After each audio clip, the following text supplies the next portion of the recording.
And recording's going. You're good to go. Wow, look at our beautiful thumbnails. Thank you as always, Kiwi, for making them. Man, look at all these damn mobsters. So, we're gonna go ahead as always and introduce ourselves and the roles we're gonna be voicing. So, starting from the top. Hi, my name is John Archer. I'm gonna be goon number 2 and a restaurant host. My name's Adam New. Normally I voice Harvey Bullock, but I don't think he shows up in this episode, so I'm just here along for the ride. I'm Dylan Rasbo, Night Kiwi on most social media, and I'm going to be voicing Alfred as always. Also, make sure you're on Push to Talk if you're not already. My name is Cade. I will be voicing a goon and also a pompous server later in this episode. Hi, I'm Hannah. I usually voice Julie Madison, but in this episode, I will be voicing Lark. Hi, I'm Grant. I'll be voicing Roman Sionis. Hi, my name is James, and I will once again be voicing Clancy O'Hara. I'm Jazzy Oliver. I'll once again be voicing Lonnie Mansion, and I'll be on a better mic when my bit comes up. Howdy, this is J.J. Williams, and I'll just be in the background disapproving of Lonnie Mansion's actions this episode. There, I'm Josh Lee, and I'm going to be a goon tonight.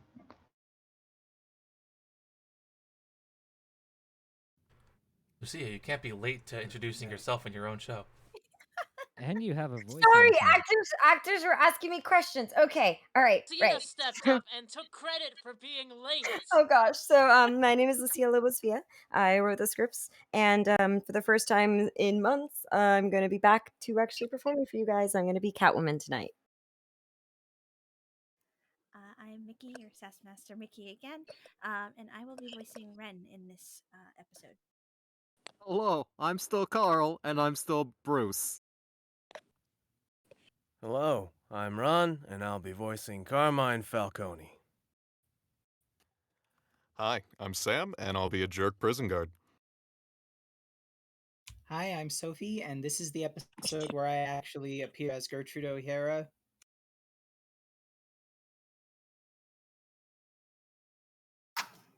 Chris.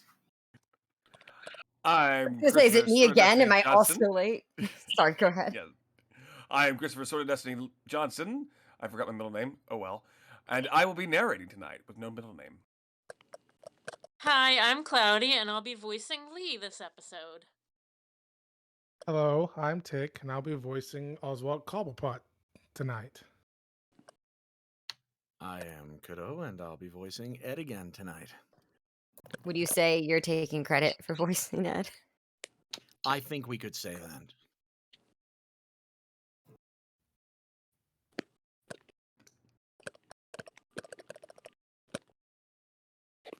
So as always, everyone, please either mute your mics, go push to talk, whatever you do, and then whenever we're ready, Chris, will you go ahead and lead us into the next episode? I suppose I can try.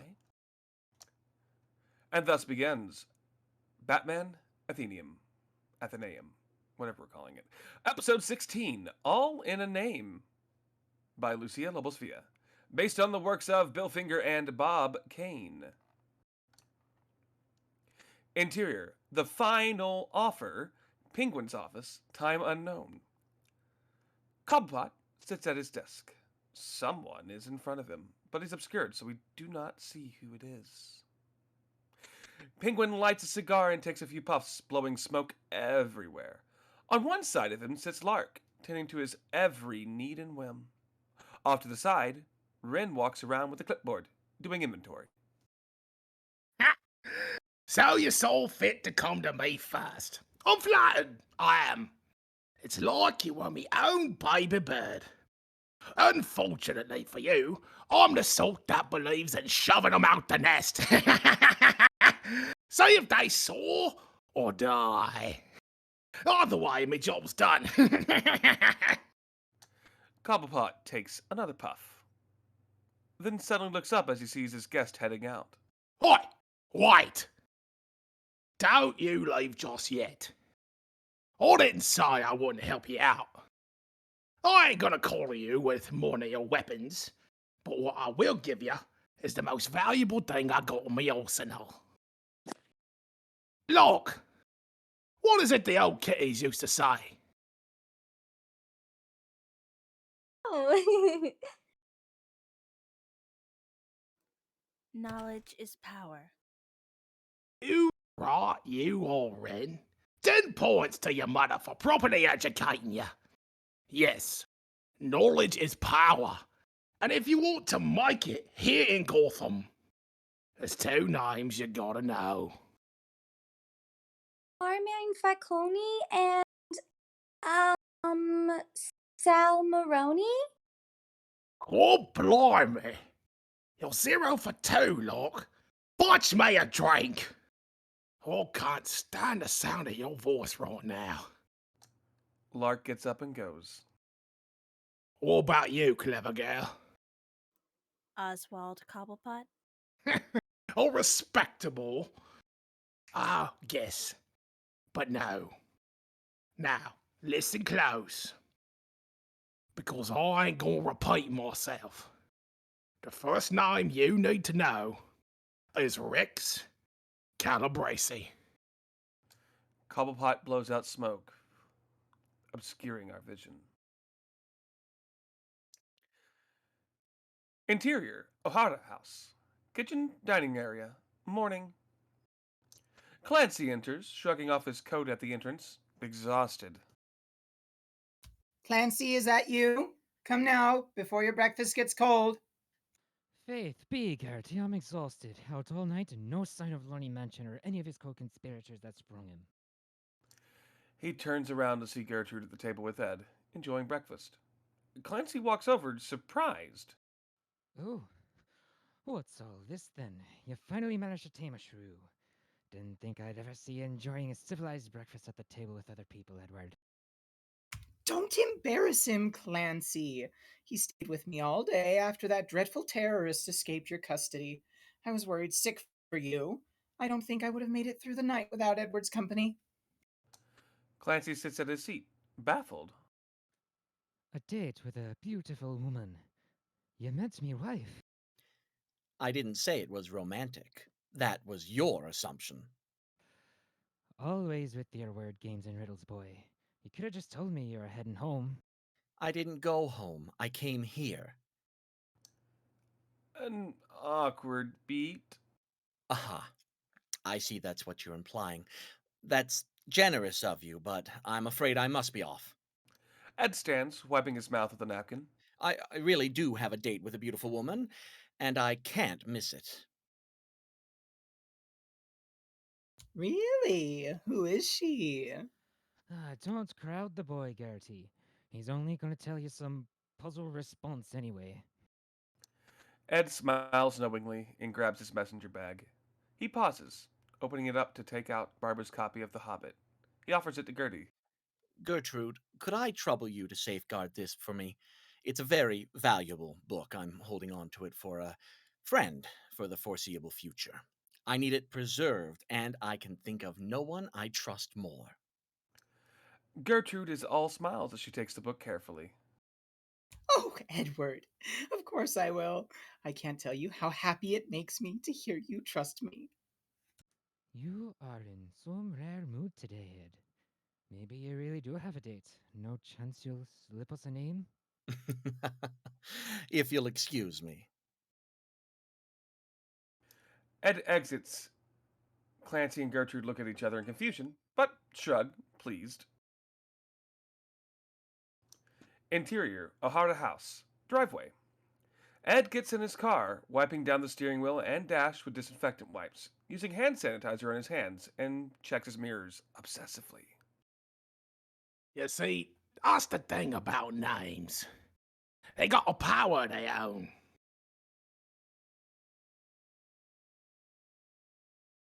Sorry. Like for me, I spent my entire childhood getting called all manners of nasty little names. And out of all of them, none hurt more than the penguin. So naturally, that's the one that stuck. I did good, well, no matter what I did, good or bad, All they saw was the penguin. So what did I do? I'll tell you what I did. Finally ready, Ed starts up the car and drives off. I embraced it. You know me as the penguin. And you know what? Ain't no way in hell they're forgetting that one. Ah, but back to Rex Calabrese. Interior, Rex Calabresi's penthouse. A party. The past. Rex sits comfortably up on his mezzanine, looking over his kingdom surrounded by bodyguards. Rex's face is kept partially obscured from us at all times. Before Falcone, before Moroni, before the Narrows fell into disrepair, and before even your friend, yours truly, the Penguin, came into his own, Gotham was run by one man, Rex Calabrese. In his time, there were no competitors, no disputed territories, no borders at all within Gotham. The entire city was his. Every single crime family bent the knee.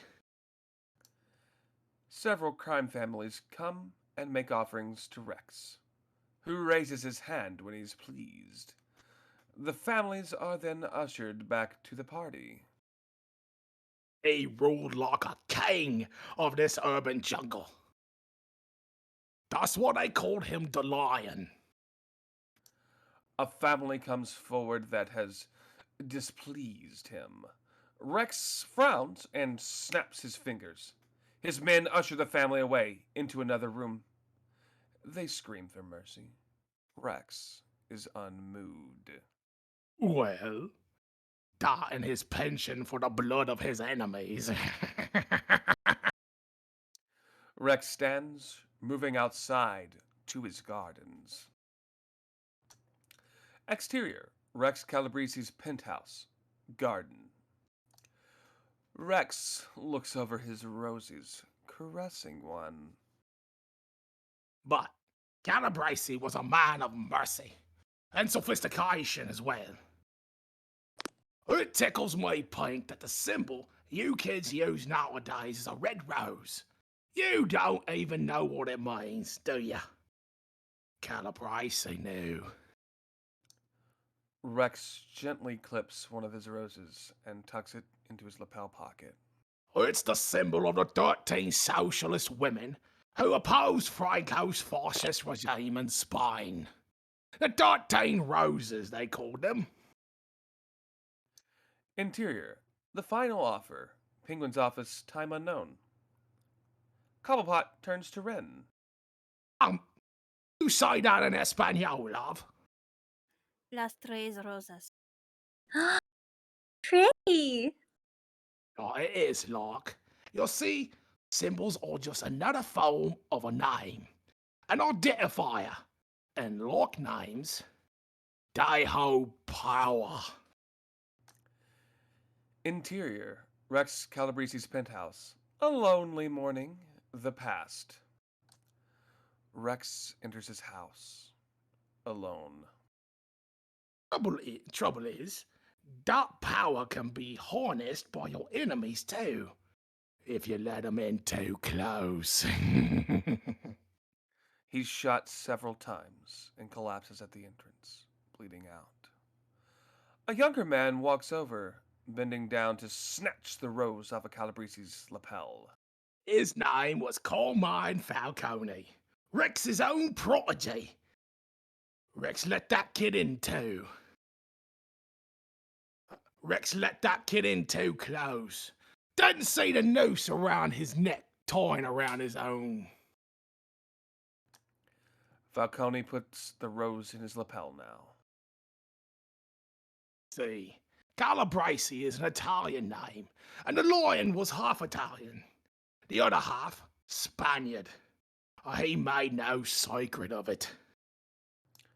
Falcone turns around to a room full of Calabrese's men.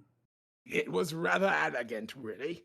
Falcone had spent months convincing the Irish crime families that Calabrese would always favour his Italian brethren, causing them to rebel. Falcone walks over and puts his hand out.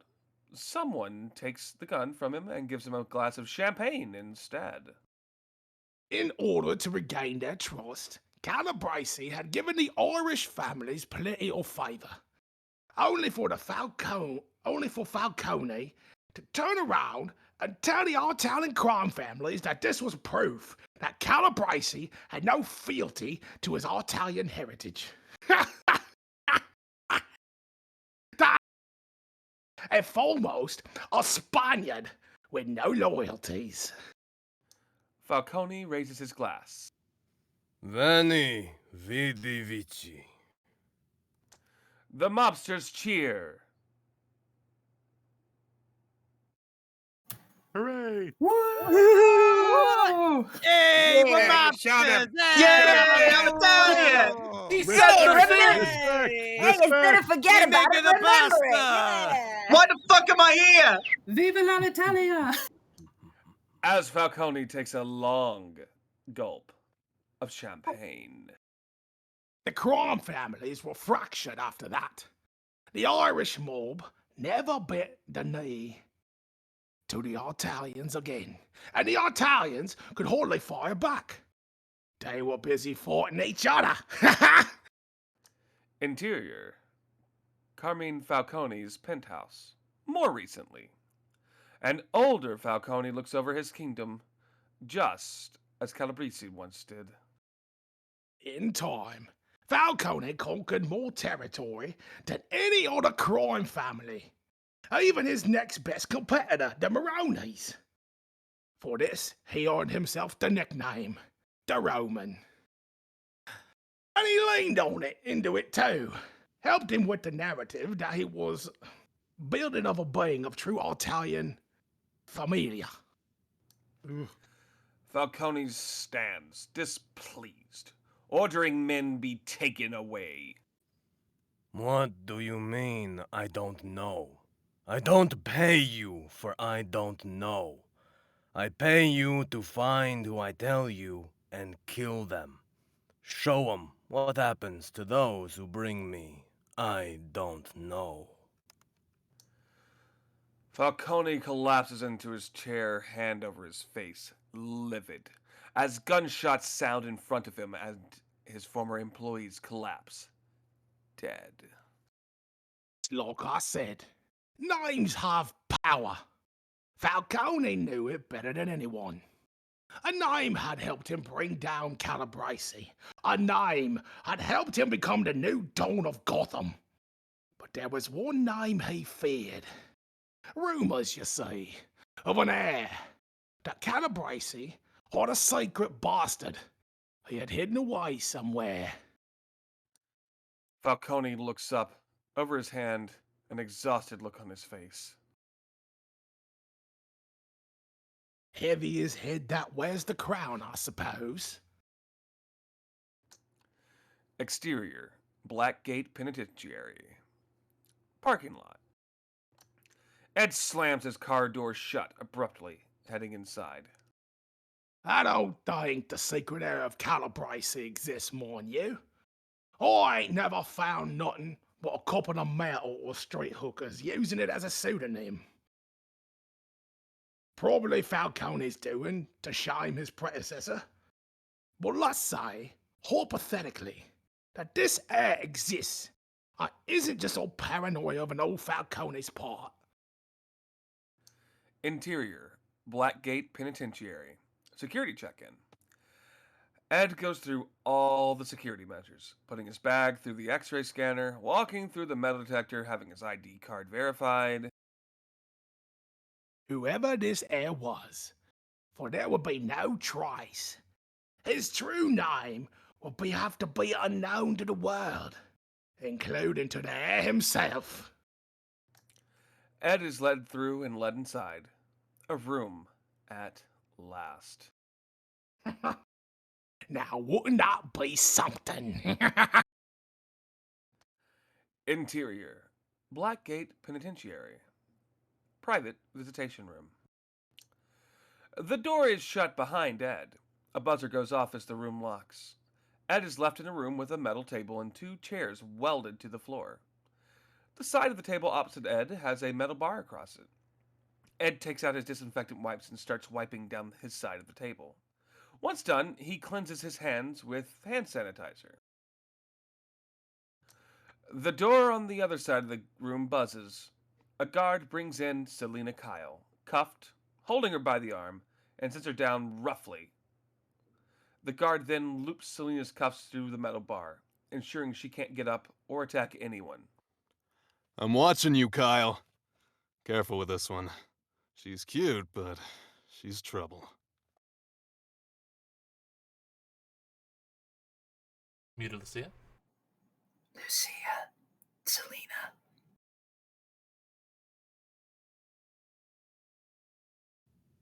Oh. You're muted. I can't do both. Okay, Lucia. Maybe just that's what left. she Hold wants on you just to a do. moment. Hold on. Though just I a will moment. take credit for it, I guess. Yeah, she just popped out for a bit. I guess she'll come back in a minute. We apologize for technical difficulties. Hi, Lucia. How you doing? Technically, for being technical.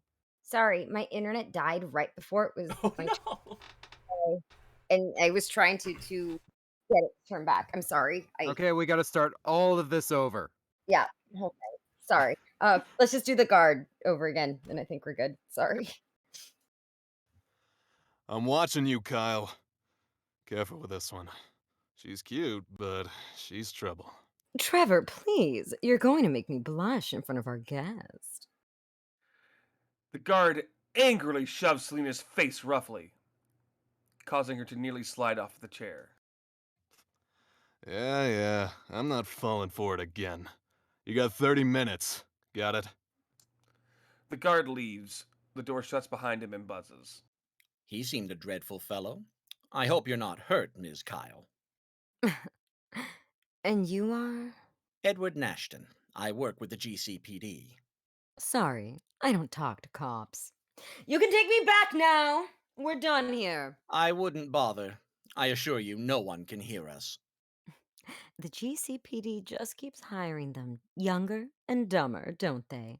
This entire room is under 24-hour surveillance. Yes, I know. Which is why I took the liberty of hacking into their system and shutting off all feeds from this room for the next hour. Selena looks at Ed in shock. You're joking. You're just a kid. Don't let my youthful countenance fool you, Ms. Kyle. When I said I worked with the GCPD, I meant with, not for. Yes, I am technically employed by them, but I'm no street thug with a badge. I work cybercrimes. You're that Wonder Boy whiz kid everyone talks about. I thought your name was actually. Ed's eye twitches. Damn Detective Bullock to the same hell where they send people who talk in movie theaters. Harsh punishment. And here I thought you weren't one of those badge-wielding thugs. But say I do believe you, and I'm not saying I do. What do you want from me? I don't get visits, especially not from the police adjacent, so to speak. Ed spreads out a hand, welcomingly. Well, for starters, you can remove your cuffs. I noticed you had them unlocked before the guard was out the door. It was expert work. At my best, I could never pick a lock as quickly or as discreetly as you, Ms. Kyle. Selena blinks in surprise, then hesitantly removes her cuffs, dropping them to the floor. She looks up at the security camera, waving a hand at it. They really can't see us. I told you, no feed out of here for an hour. Selena turns back to Ed, smiling. All right, Eddie, I'll bite. You've captured my curiosity. You see, Ms. Kyle... Selena. Kyle was a former associate. Of course. Selena. You see, I need something procured. A very important piece of evidence. You work with the GCPD. Can't they get a warrant? That is what they're working on, and precisely why time is of the essence. If the police get their hands on that surveillance footage, they're bound to destroy any incriminating evidence. I must acquire it before they do. But if it's surveillance footage, why don't you do your hacker thing like you did here? A few keyboard clicks and you're in, right? It isn't so simple. The system in question hasn't been updated in years. It's all analog, not a single network connection. And no network means. Nothing to hack. Got it. So you need me to go in and steal the security tapes, the old fashioned way. So, what's in it for me? Ed pulls a briefcase out of his bag and sets it on the table, opening it. I am glad you asked. For one, I clear your name of all charges and set you free. You can do that? Rather easily. Their cybersecurity was non existent when I came aboard, so I got to design it in its entirety. I have back doors into every criminal justice computerized system in Gotham. Oh, Eddie, it's a bit early to be discussing backdoor entrances, but you have me on the edge of my seat. What's in the briefcase? Ed smirks and turns the briefcase to show Selena. Inside is a black bodysuit and a pair of white-rimmed goggles with yellow lenses. Selena picks up the lenses, examining them. Those goggles you've got there are more than stylish eye protection. They're state of the art scanners equipped with sensors of any type a thief could need: thermal imaging, infrared, ultraviolet, metal detection, night vision, the works. Selena tries on the goggles and pushes a button on the side, amazed by the feed that comes up before her very eyes. Enigma machine? My own homebrew operating system, but feel free to change the boot up text to whatever you like. Selena takes off the goggles, putting it back in the case, and looks at him. You built this? Naturally. Where else would I have found an untraceable piece of equipment such as that? And at a price that wouldn't bankrupt a small nation, no less. Eddie, you really are a wonder boy. Don't call me that. So you're saying I can have the bodysuit? A breathable but protective polymer lined with plates of body armor in key places, but not so much that it impedes mobility. Wouldn't want to hamper your impressive parkour skills. Okay. So I get the bodysuit, the goggles, you get me out, and you clear my name. And all I have to do is steal some security tapes for you? Just this one-time gig. That's it. But why me? Ed shuts the briefcase and begins packing up his things. It's as you said. You don't get any visitors, which means you don't have any friends.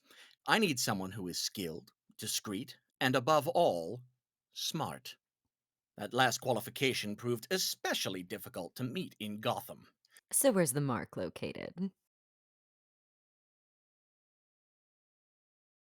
Ed stands, bag over his shoulder, ready to go. Stately Wayne Manor. Names are persistent things. They carry meaning long after the ones who gave them their reputation pass on. Selena blinks in surprise, but then grins. You know, I've always wanted to see how the other half lives. Exterior, Gotham streets. Outside a warehouse. Night. Bruce, dressed in full ninja gear, watches from the top of a building as some men load crates into a truck. Bruce checks with his binoculars and sees that the crates are filled with cocaine. As I thought. This is the entry point for Falcone's drug supply. Bruce tucks his binoculars away and jumps down, using his martial art ninja skills to take out a few of the goons. But then other goons come out with guns. Bruce is forced to stand still, facing them. What the? Get a load of this, clown. Who are you supposed to be? Camazox! A beat.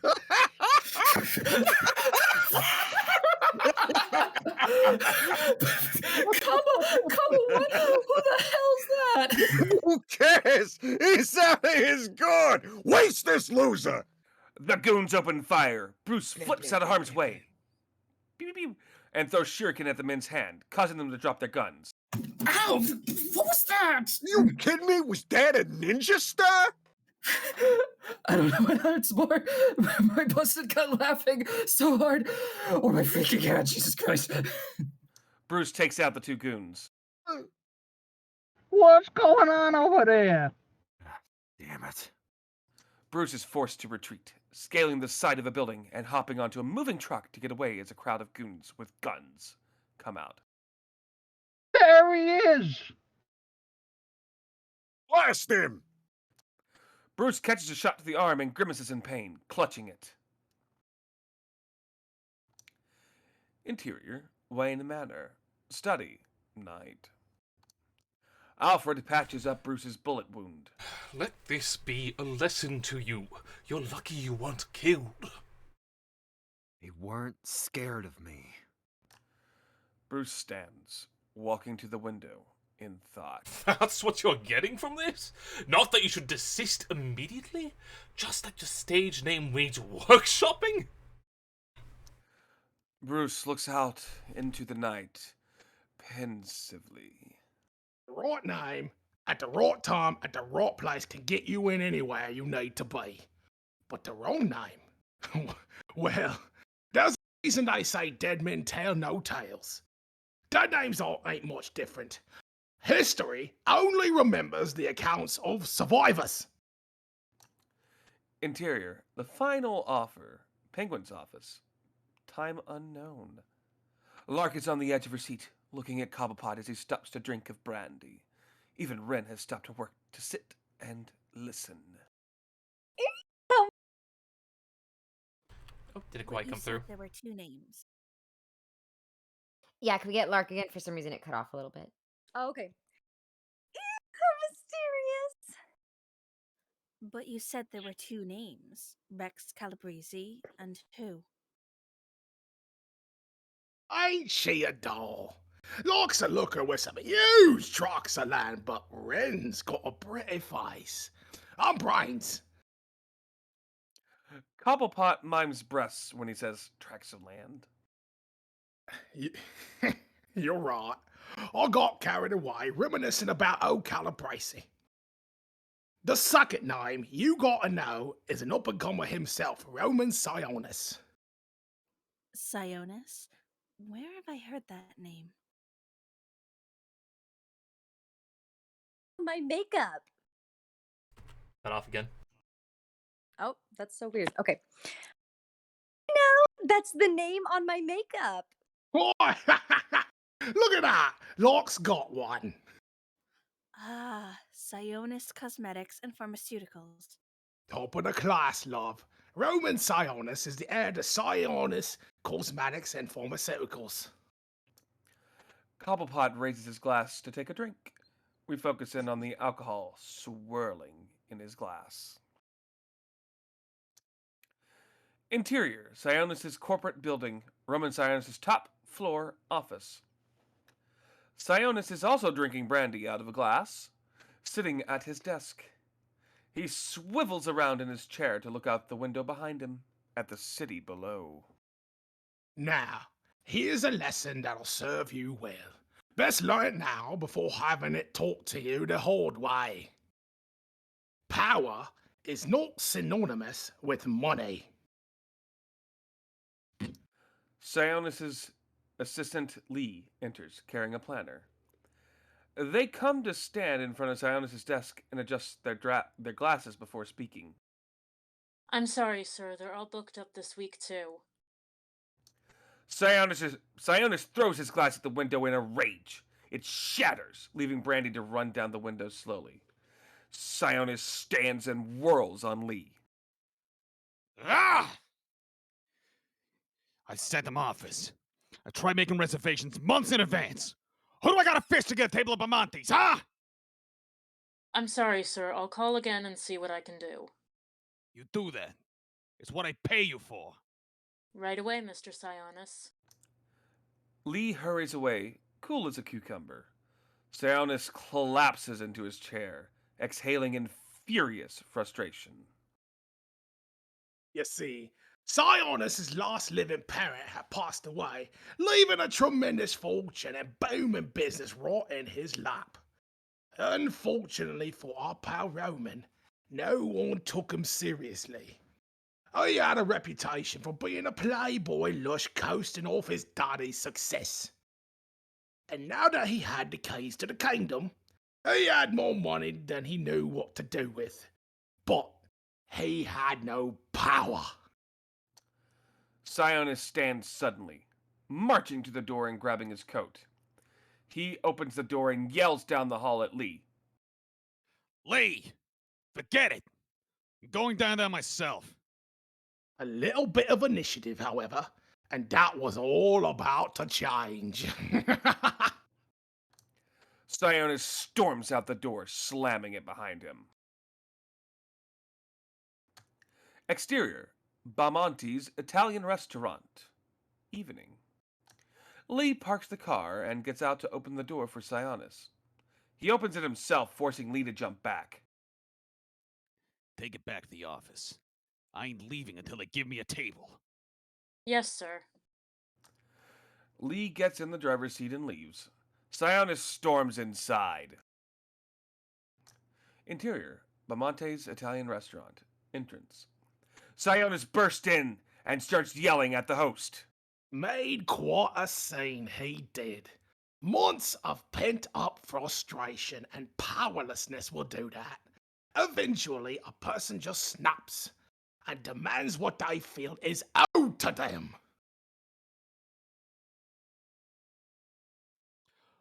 Who am I? Who do you think? Do I need to spell it out for you? It's Roman! R-O-M-A-N! Funny thing, innit? Coincidence. Bamonte's Italian restaurant may have seemed like your typical high-class establishment. The sort of place only the rich, famous, and powerful could get a table. But it was secretly a Moroni family front. Until the Roman took it over for himself. Wait, sir! I'm so sorry for the inconvenience! We'll close the entire restaurant down to cater to you exclusively! Good. That's, better.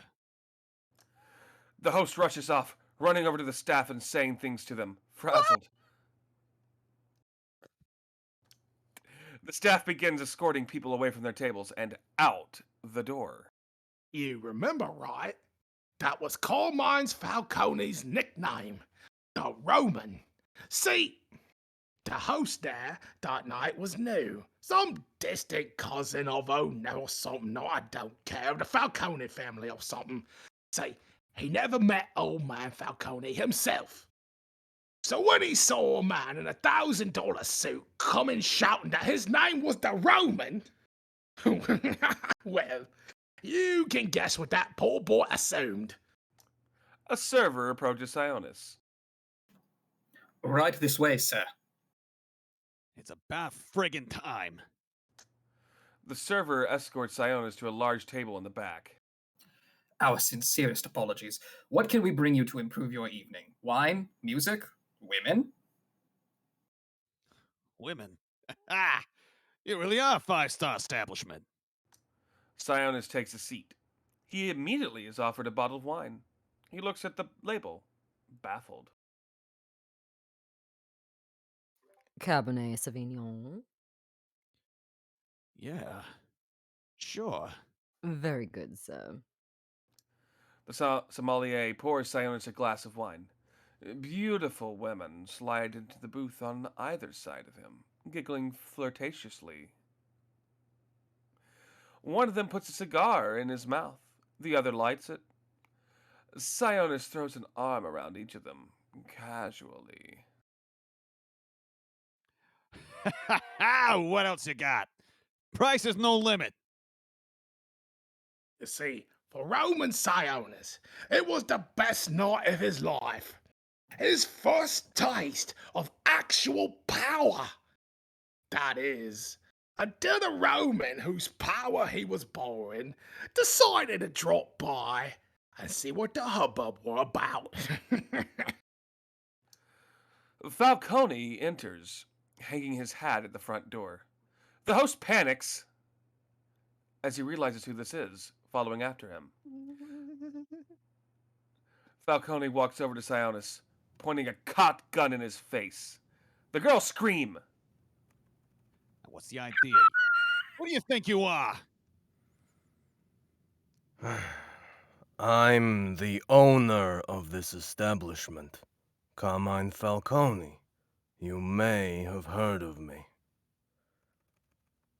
The Roman. So you do know whose house you're in, whose wine you're drinking, whose cigars you're smoking, and women you're touching. Sionis immediately takes the cigar out of his mouth. And I meant no disrespect. I'm a businessman. And I just wanted to dine at your fabulous establishment here. I didn't know it belonged to you. Who let you in here? The host. I didn't sneak in or nothing. I came in here honestly. Falcone. Falcone turns to the host. Is this true? He said he was the Roman.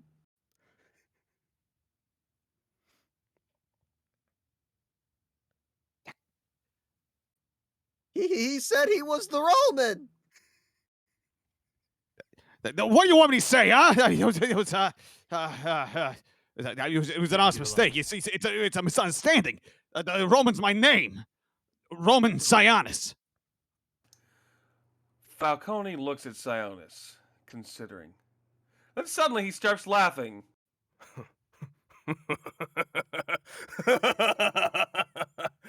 Ain't that one hell of a coincidence? I was about to blow your brains out. Sionis laughs along nervously.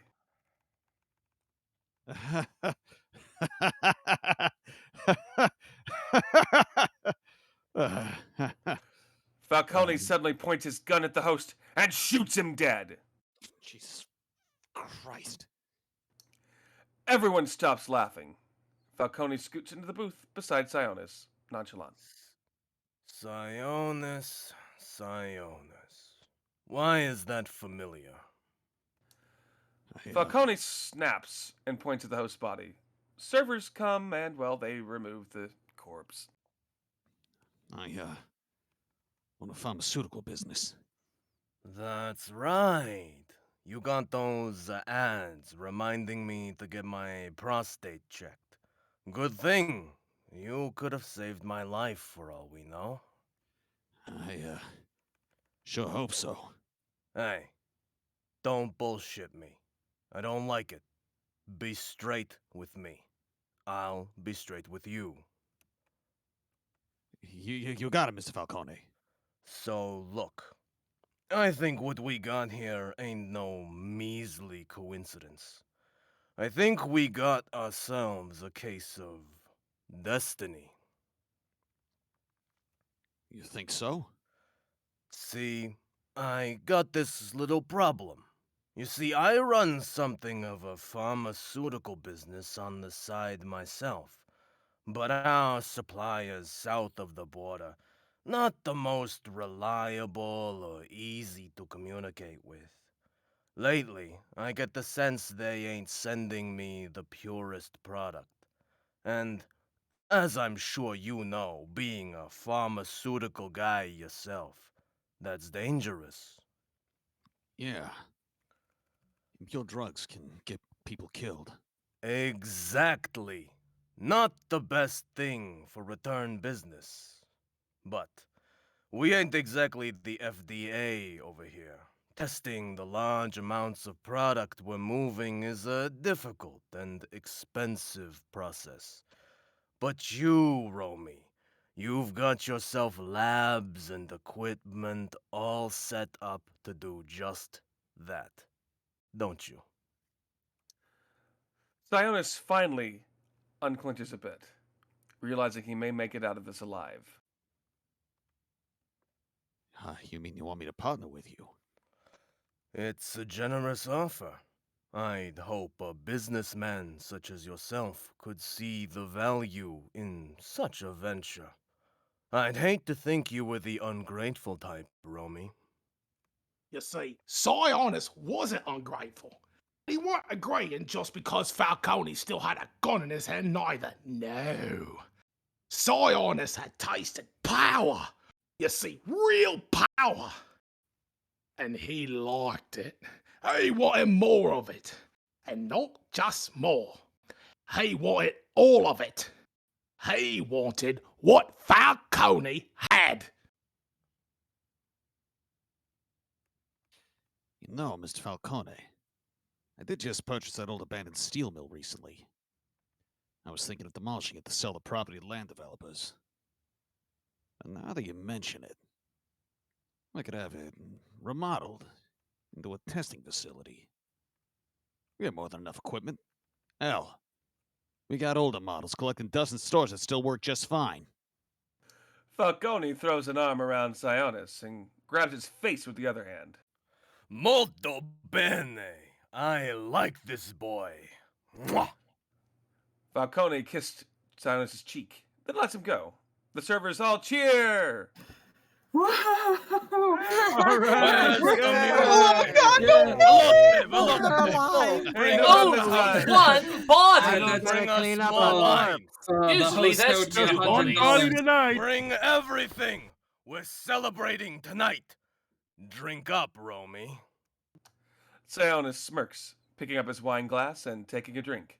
Triumphant. Falcone was so elated. He couldn't see the ambition burning behind Sionis' eyes. Same as Calabrese before him. The little bird he's taken under his wing was plotting against him. Interior, the final offer. Penguin's office. The recent past. Cobblepot sits at desk. Black Mask enters and slams a briefcase full of money down in front of Cobblepot.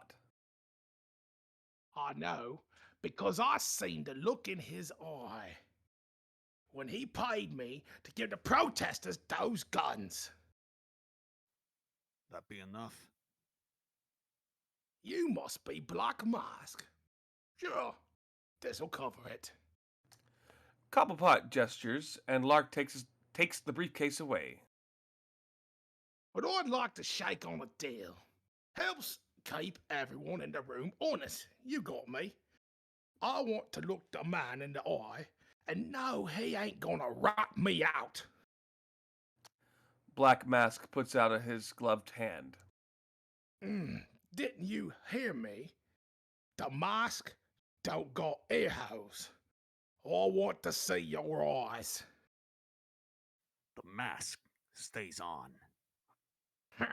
Why? To protect your identity? I don't think it's working, Romy Sionis. Black Mask reacts in shock, but then removes his mask.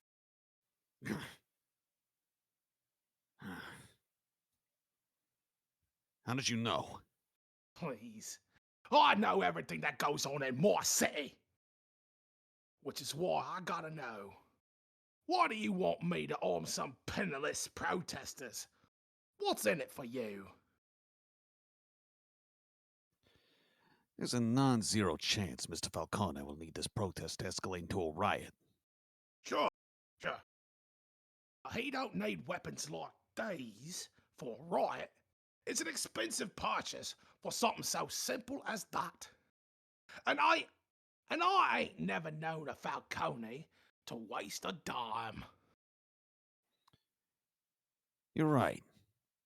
This isn't coming from Falcone. This is all me.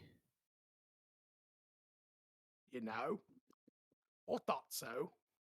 And if I had to guess, this ain't about beefing up Falcone's riot.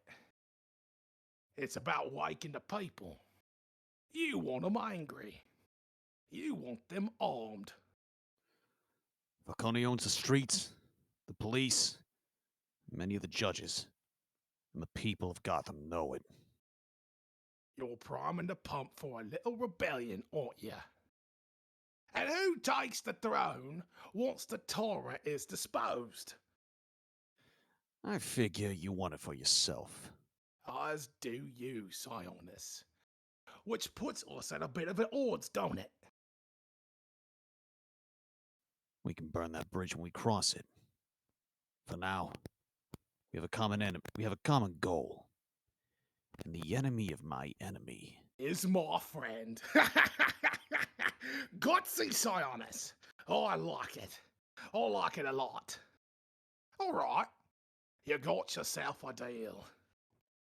Cobblepot puts out his hand. Sionis looks at it. He looked right at me mangled flipper hand and shook it without hesitation. They shake on it.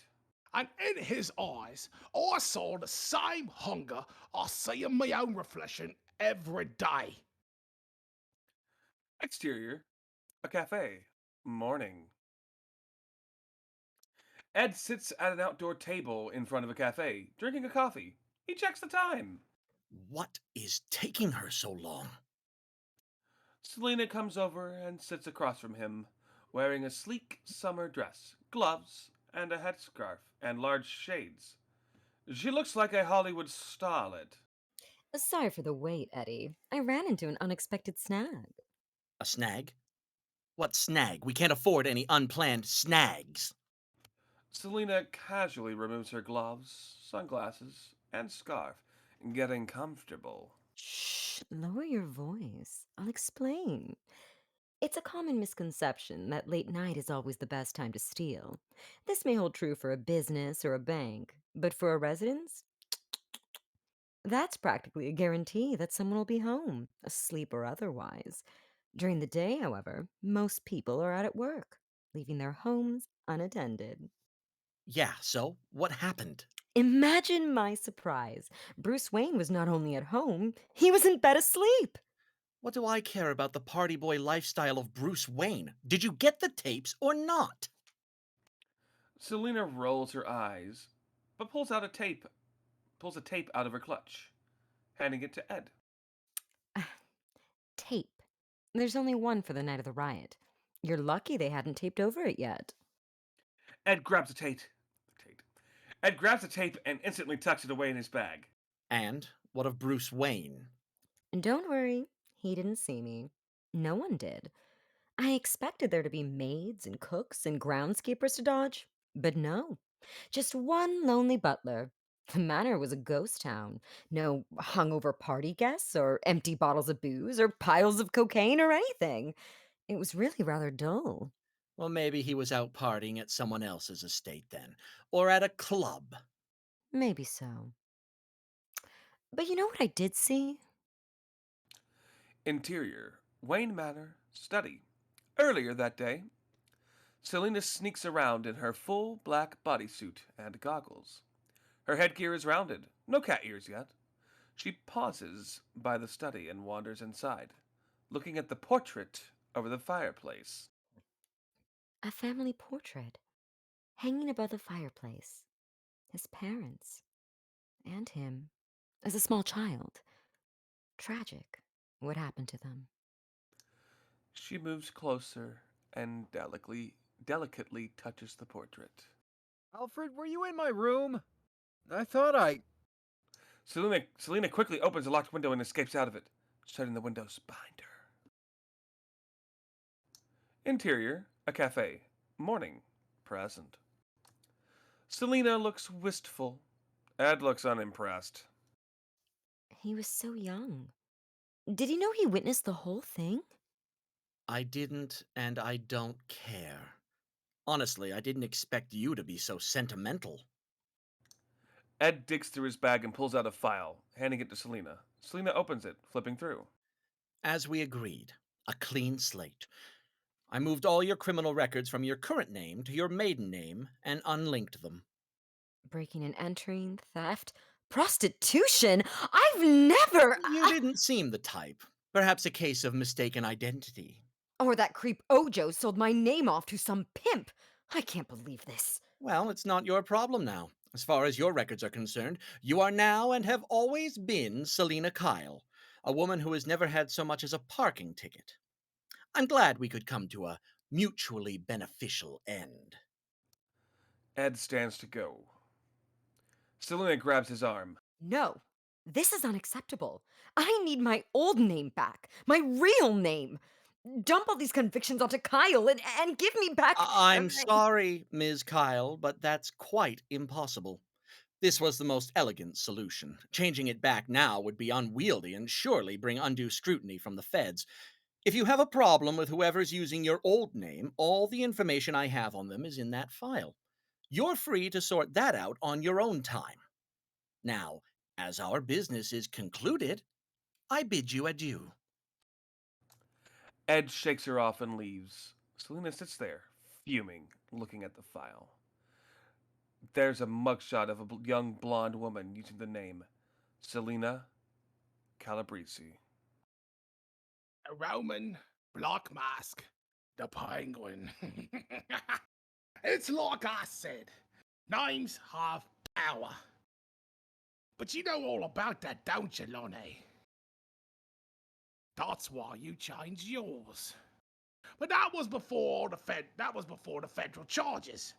It's a brave new world for you. So, I'll ask you, what are you gonna call yourself now? Interior. The final offer. Penguin's office, present. We finally see Cobblepot's guest. It's Lonnie Mansion. Lonnie steps forward, wearing a brand new anonymous style mask, but made of metal. My name? Anarchy. The end. Yay! That was so good. Hooray! Thank you guys. Oh God, you were all Yay. amazing. Thank God. you. Get off a 4chan, Thank son. you. I also wow. Sionis and Penguin's interplay compared to Sionis and Falcone's interplay, like all of these like mobster types with their different schemes and chess moves were all just excellent. You guys were all so good. You were all your different flavors, like Falcone with his more like Godfather cold intimidation versus Penguin's very jovial, sort of like I love being bad versus Sionis is like angry, rageful. I'm entitled to this. Oh, you guys were all amazing in your own different ways. Cloudy, your premiere as Lee. I loved you. I have so Thank much to you. say to all of you, but before I do, I'm gonna go ahead and say good night to everyone who joined us. Thank you, everyone, for coming. I hope you had a good time. I hope you will continue to love it. We're getting so close to the end of the season, and we will get Bruce in that cowl. Speaking of Bruce, sorry I was in your bedroom, Carl. I apologize. And You Ed, didn't tell me. Ed, I got a lot to say to you. My gosh, kiddo. Okay, so we'll get to Oh, that. boy. But thank you, all of you. Your support means the world to us, and we hope you'll join us for the next time. So, good night, everyone. Good night. Good night. Good night. night.